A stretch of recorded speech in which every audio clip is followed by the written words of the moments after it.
We were teaching about court cases, right? Ooh. And it was a school that had the kids recite like a morning prayer.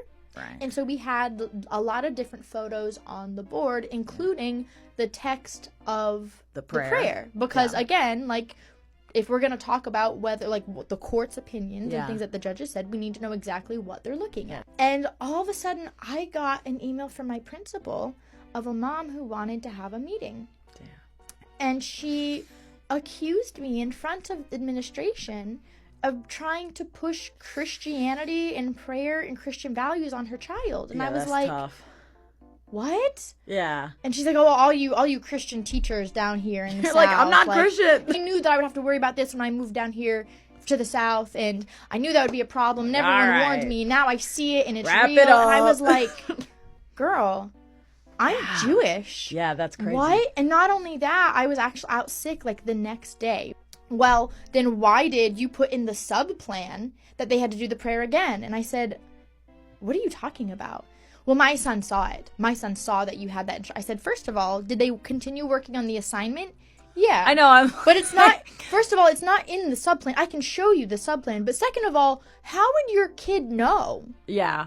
You think substitute teachers are, like, showing all the instructions to all the... No. There's, like, a lot of assumptions being made. That's really weird to think that, like, the adult instructions that I would give a sub that have kids' accommodations, kids' health issues, that's not getting passed around to other kids. People always say, like, a guy can't have a girl best friend. There are, like, toxic women or guys that literally, like, leech onto someone that they're just not so secretly in love with, right? Yeah. But then there are genuine platonic relationships. Facts. Like you. Facts. We're not even gonna name names. I have a very good friend in the social media world. We were walking around yesterday, and our friend went to the bathroom, and Brian was like, oh, where's your friend? And I was like, oh, I think he went to the bathroom. And Brian goes, isn't that him over there? And I said, I don't have my glasses on. I really can't see.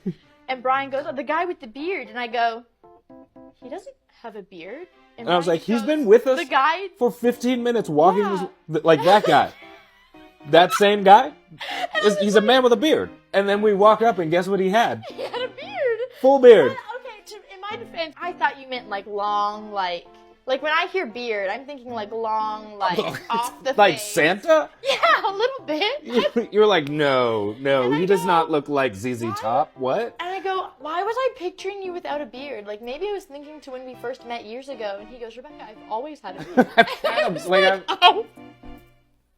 Well, like, it's like you and I were talking before. Like, we don't really see I don't see my guy friends. Like, I don't really notice their physical characteristics. Like, that's just my friend. Like, I don't know. I thought I was crazy because I was like, this man that's been walking with us for 20 minutes definitely had a beard. I think that's just what defines, like, the platonicness of your friendship is, like, I don't notice the physical features. Like, so I see your soul. What are some other, like, very basic things that you would teach, like, beginners for surviving in the wilderness? So I usually want people to understand 3 things before they go. I want you to understand how to prioritize, like, what things are actually important to get stuck. One of the big mistakes people make right away is to, like, kind of panic and just try to get out. Like, just try to escape. If you're scared, if things are going wrong, like, instead of just trying to escape, slow down and try to work on what you can do, even if it's small stuff, to stay alive. If you are lost and you are trying to figure out what to do first as far as priorities, the priorities are this.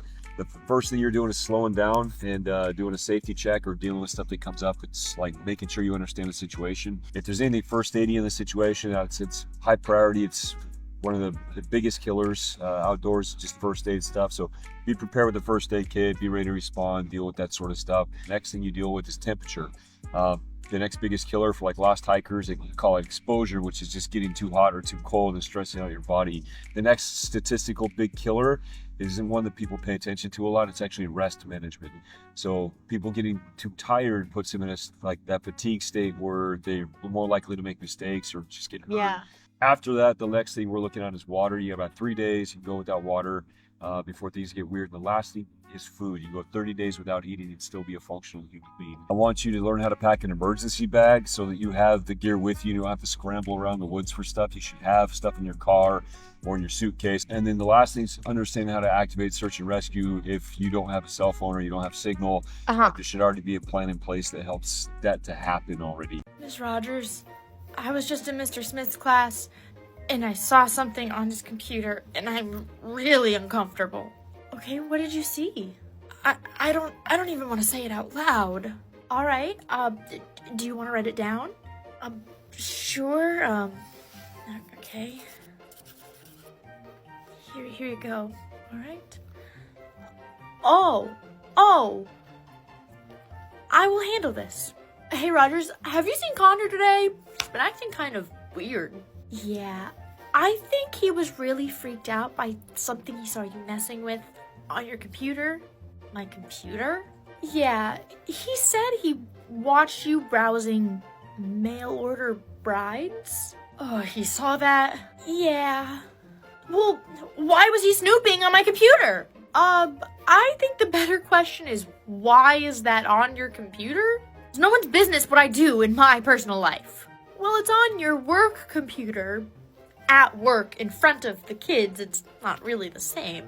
Well, even so, this new generation is supposed to be open-minded and non-judgmental, so what gives? I think it's pretty normal for a student to feel a certain type of way watching their teacher, I guess it's kind of the equivalent of buying a person. It's not the same thing, not at all. It's all consensual. I hope so.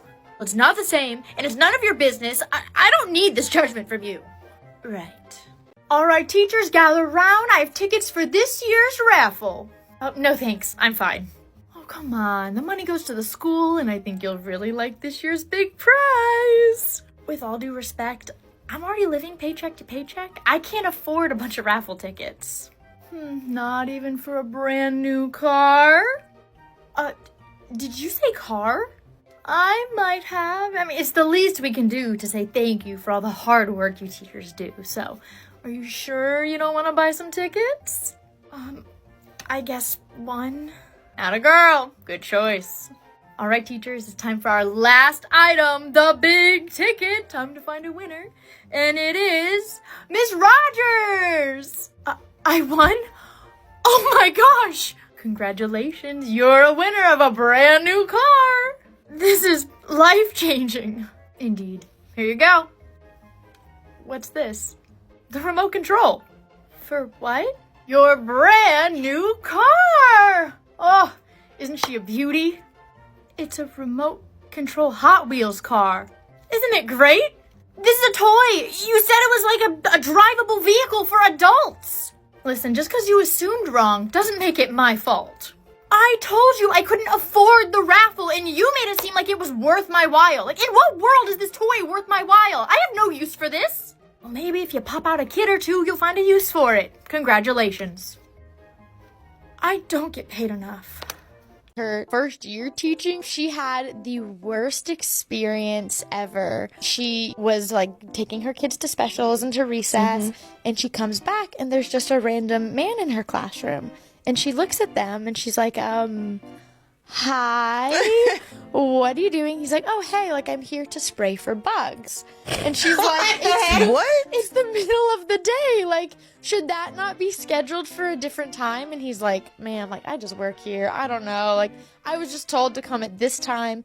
And he's like, so you're just going to have to like stay out of here for about an hour. And she's like, my kids are going to be done with recess or specials, wherever they were, in 30 minutes. And he just What in kinda, the world? thinks about it for a second, and he's like, yeah, 30 minutes should be fine. She goes to get them, and she teaches 3rd grade, and she's in the middle of the line. Like, she's not in the front, she's in the middle to, like, watch the kids, and she starts sending them into the room, and all of a sudden she hears blood-curdling screams.